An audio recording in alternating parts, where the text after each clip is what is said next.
Oke, jadi ini dulu ya ekspektasi kita tentang kuku yang baik dan sehat, kuku yang cantik dan sehat itu. Maka usaha-usaha dilakukanlah beberapa sediaan untuk mencapai kuku yang sehat dan cantik ini.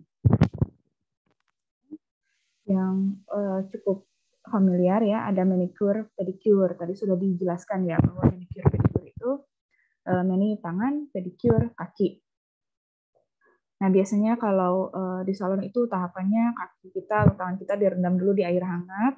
Nah, airnya itu biasanya ditambahkan deterjen yang mild, yang ringan, agar si kuku kita itu menjadi lebih lunak, yang nantinya akan lebih mudah untuk proses pembersihan, potongan, dan lain-lain.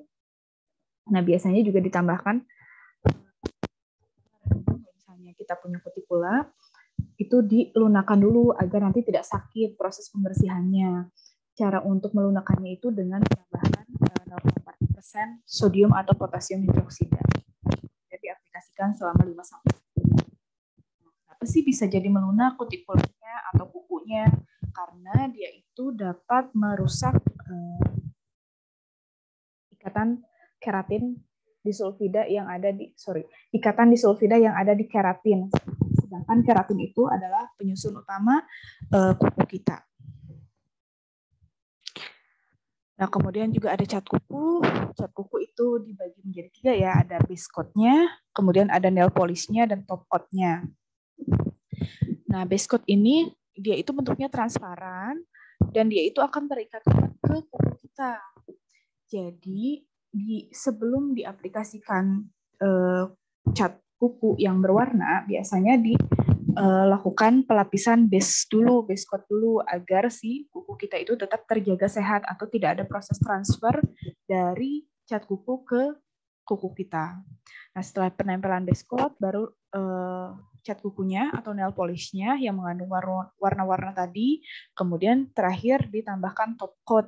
Jadi top coat ini juga dia lapisannya transparan, biasanya nitroselulose dan mengandung sedikit resin, yaitu untuk melindungi cat kuku dari pengaruh luar, biar cat kukunya itu cenderung lebih lama, lebih tahan lama, tidak mudah terkelupas.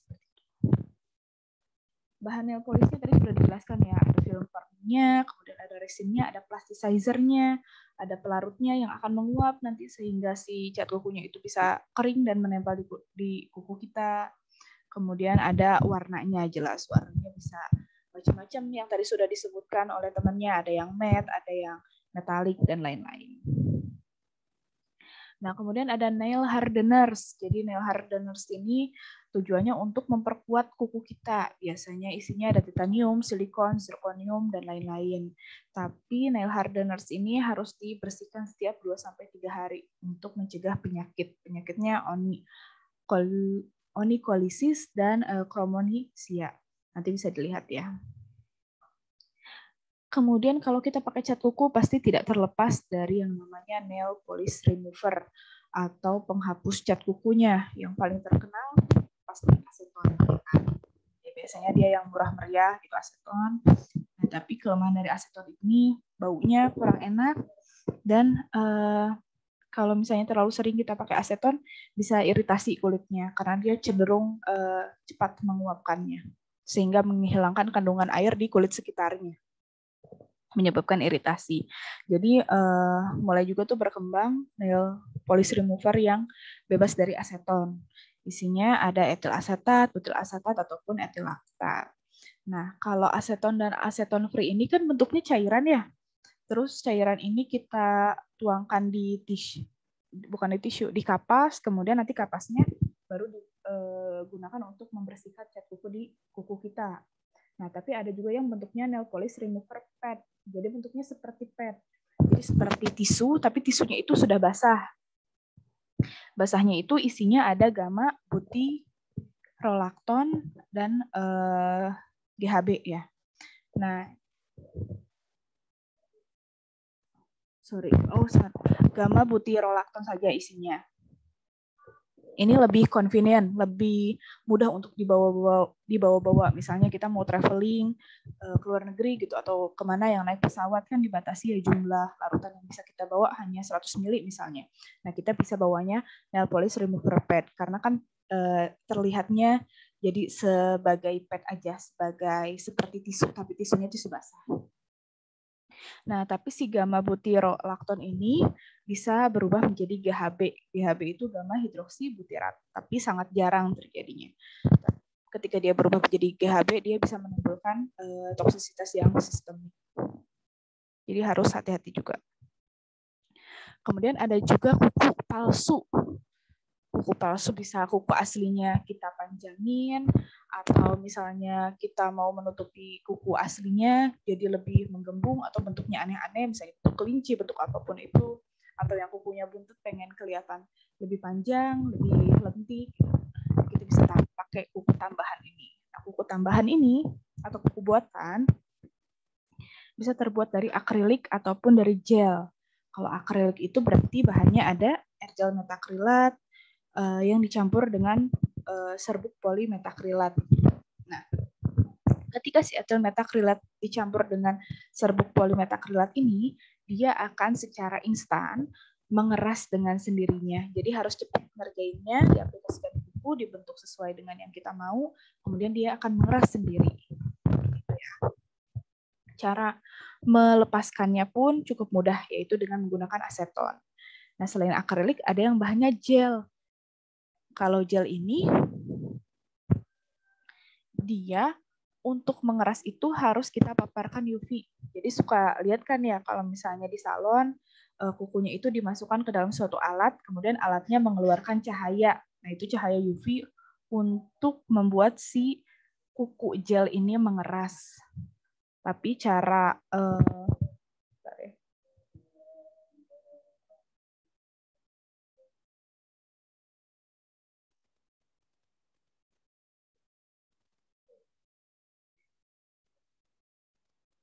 Oke, tapi cara menghilangkannya harus digosok atau dipotong.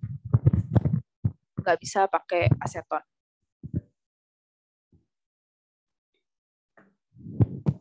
Oke, ini tadi rangkumannya ya. Jadi kalau nail polish, komponennya ada apa aja.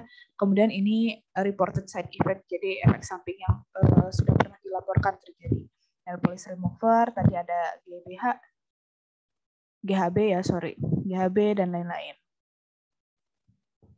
Nah, kemudian untuk oral care, tadi sudah dibahas ya, ada pasta gigi, ada mouthwash. Nah, jadi sebenarnya oral care atau sediaan mulut itu dibagi menjadi 2 kategori. Ada yang penggunaannya itu harus dengan menggunakan sikat gigi, dan ada juga yang tanpa sikat gigi. Yang menggunakan sikat gigi, yang paling terkenal adalah pasta gigi, ya kan? Pasta gigi itu tadi kandungannya juga sudah disebutkan, ada agen abrasif, ada wetting agent, binder, ada agen foaming yang SLS tadi. Bisa juga kita tambahkan perasa, pewarna, dan lain-lain. Misalnya ada yang rasa mint, ada yang rasa mentol, ada yang buat anak-anak rasa stroberi, jeruk, dan lain-lain. Untuk meningkatkan nilai tambah bagi si pasta gigi tadi. Nah, sebenarnya ada selain sikat gigi yang penggunaannya itu menggunakan ada selain pasta gigi yang penggunaannya itu menggunakan sikat gigi, tapi kurang familiar kalau di kita. Jadi ada yang bentuknya serbuk, ada yang bentuknya serbuk moist, serbuk lembab gitu, ada yang bentuknya cairan. Nah, semakin kering bentuk sediaannya, tingkat abrasivitasnya itu semakin tinggi. Jadi yang serbuk itu paling tinggi tingkat abrasivitasnya. Jadi tingkat untuk kalau misalnya kalian punya plak gigi, kalian bisa bersih sih pakai tooth powder ini, tapi ya efeknya ke bagian gigi, bagian mulut yang lain selain gigi. Kalau yang liquid atau yang cairan, dia tingkat abrasivitasnya lebih kecil. Bahkan ada yang tidak mengandung komponen abrasif. Berarti tujuannya hanya untuk membersihkan, untuk kesegaran, dan lain-lain. Nah, yang tanpa menggunakan sikat gigi adalah mouthwash atau obat kumur ya. Biasanya dia bentuknya cairan,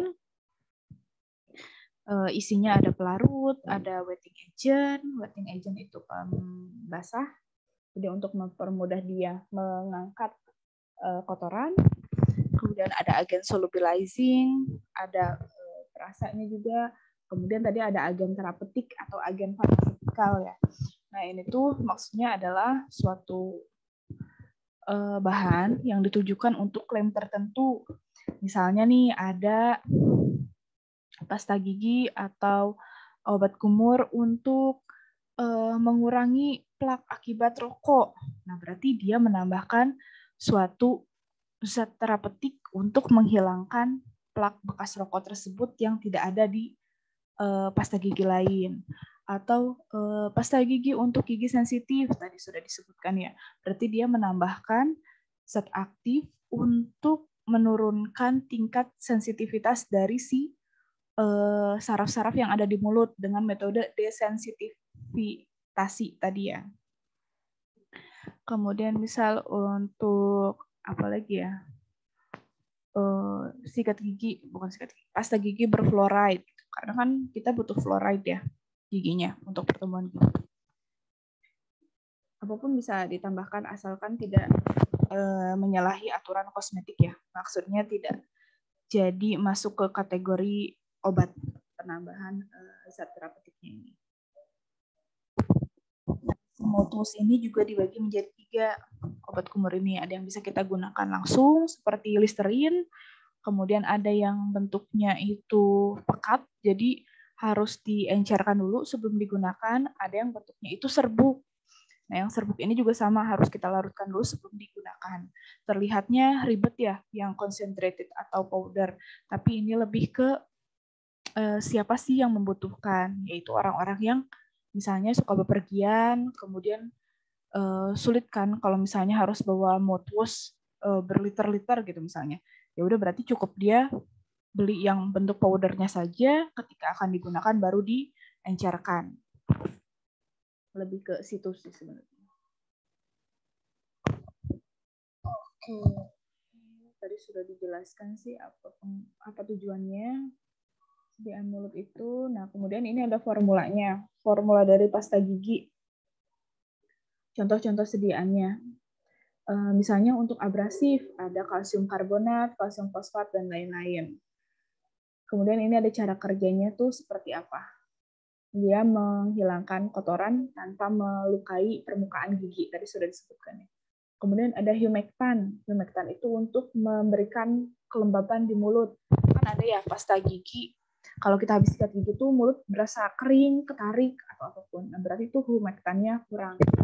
Masih kita tambahkan glycerin, sorbitol. Kemudian ada agen pembusa, agen pembuat busa, SLS yang paling banyak digunakan. Gunanya itu lebih ke kalau misalnya ada busanya, dia mampu menggapai permukaan mulut lebih menyeluruh dengan konsentrasi yang kecil. Karena busa kan, dia luas permukaannya lebih luas. Selain itu juga dia nantinya akan mendispersikan kotoran yang berhasil ditarik oleh si komponen abrasif di sini. Nah, terus kalau misalnya gitu yang mengklaim busanya sedikit, ya berarti dia bisa menggunakan foaming agent dalam jumlah sedikit atau foaming agentnya itu lain selain SLS yang menghasilkan busa lebih sedikit. Tapi tentu pasti masih ada busanya karena tetap dibutuhkan untuk mendispersikan hasil kotoran yang berhasil diangkat itu. Kemudian ada lain-lain, flavoring, coloring, ada pengawet, dan ada juga tadi ya agen terapeutik atau pharmaceutical agent. Kemudian di sini ada formula dari mutus, formula dari sediaan kumur, komponen utamanya air biasanya. Tapi seringkali juga ditambahkan pelarut lain selain air seperti seperti etanol. Kemudian humectantnya jangan lupa biar mulutnya tetap terasa enak setelah penggunaan.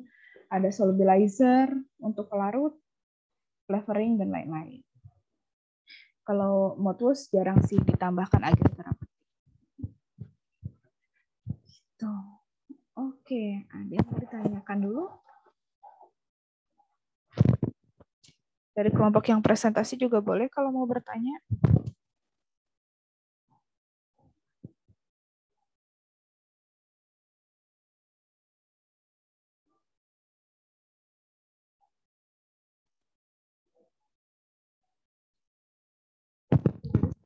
Ketemu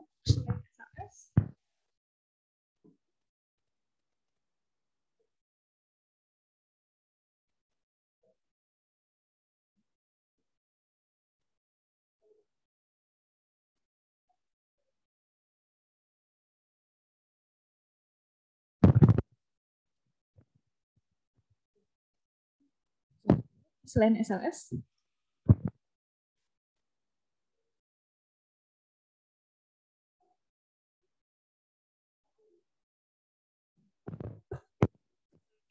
Itu ada CAPB namanya.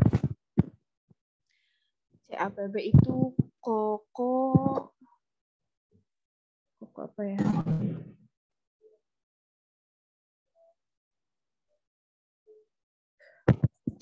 Amidopropilbetain. Dia itu yang surfaktan yang sering ditambahkan ke dalam pasta gigi yang mengklaim deterjen free atau bebas deterjen. Karena deterjen itu selalu disandingkan dengan SLS.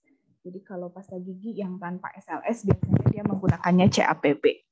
CAPB ini pembentukan busanya lebih sedikit, memiliki daya bersih atau daya dispersi yang cukup baik, dan daya iritasinya pun cenderung lebih baik dari SLS. Jadi, tidak semua kan ya contohnya, kenapa sih kalau SLS ini sudah terbukti menyebabkan iritasi, kenapa tidak semua pasta gigi diganti aja sama CAPB gitu kan? Pertama, CAPB itu harganya lebih mahal. Kemudian tidak semua orang mulutnya itu sangat sensitif terhadap SLS. Masih banyak kok orang yang masih nerima gitu. Maksudnya masih bisa menerima kehadiran SLS di pasta gigi dan digunakan setiap hari dan mulutnya tidak kenapa-napa. Jadi ya masih boleh digunakan dan masih disetujui juga oleh FDA digunakan di pasta gigi asalkan konsentrasinya memenuhi syarat. Itu ya. Kalau misalnya kejadian sensitivitasnya cuma 1-2 atau masih sangat jarang, pasti masih diperbolehkan oleh FDA untuk produk tersebut digunakan. Kecuali misal kalau 50% dari pengguna SLS itu menyebabkan iritasi berkepanjangan, nah itu pasti FDA sebagai badan regulasi food and drug, obat dan makanan di dunia pasti akan membuat keputusan untuk mengeluarkan SLS dari komponen yang diperbolehkan. Contohnya kayak avobenzone misalnya. Dia itu dulu digunakan sebagai sunscreen, sebagai tabir surya. Kemudian makin kesini kan penelitian makin maju ya. Kemudian dia terbukti menyebabkan iritasi pada berapa persen subjek yang menggunakan misalnya.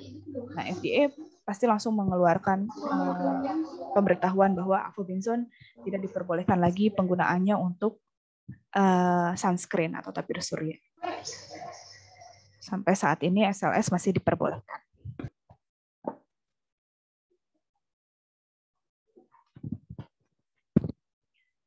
Oke, ada lagi yang mau ditanyakan?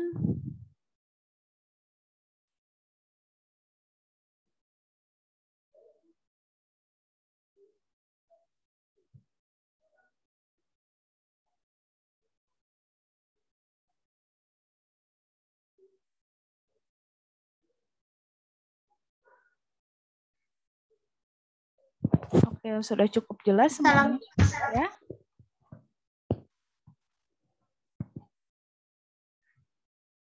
Enggak jadi, Bu. Makasih.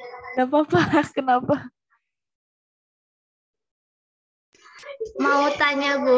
Boleh. Sekarang kan ada kitek yang halal sama haram gitu ya, Bu. Nah, jadi apa sih yang membedakan antara kitek haram sama halal? Apa dari bahannya atau gimana ya, Bu? Makasih. Halal dan haram ini sebenarnya ada dua pengertiannya. Pertama, halal dari segi bahan bakunya dan proses pembuatannya. Berarti kita lihat tuh semua bahan bakunya punya sertifikat halal atau tidak. Misalnya nih kayak kamu bikin kue. Kuenya kalian klaim halal. Dari segi bahan baku, terigunya halal, telurnya halal, tidak pakai rum, dan lain-lain. Ada juga halal dari segi penggunaannya. Karena kan misal nih kayak kue. Ini kuenya udah halal, tapi kamu makan pas lagi kamu puasa. Kan jadinya tidak halal ya. Maksudnya merusak ibadah kamu. Nah, sama dengan kutek ini. Jadi ketika kutek itu digunakan, kuteknya bahannya sudah halal semua. Tapi kalian gunakan untuk sholat gitu misalnya. Yang tidak membuat air wudhu kalian itu membersihkan bagian kuku kalian. Maka kutek ini dikatakan haram. Nah, karena sekarang itu ada kutek yang terbuat dari suatu bahan di mana lapisannya itu bisa melewatkan air sehingga airnya tetap membasahi atau membasuh kuku kalian yang tertutup kutek tadi. Gitu sih. Jadi pengertiannya ada dua, dari bahannya dan dari aplikasinya.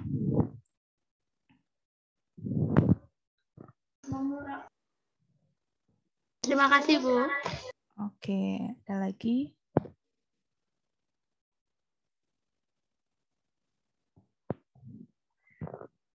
Oke, kalau tidak ada presentasinya bisa diupload di Salsa.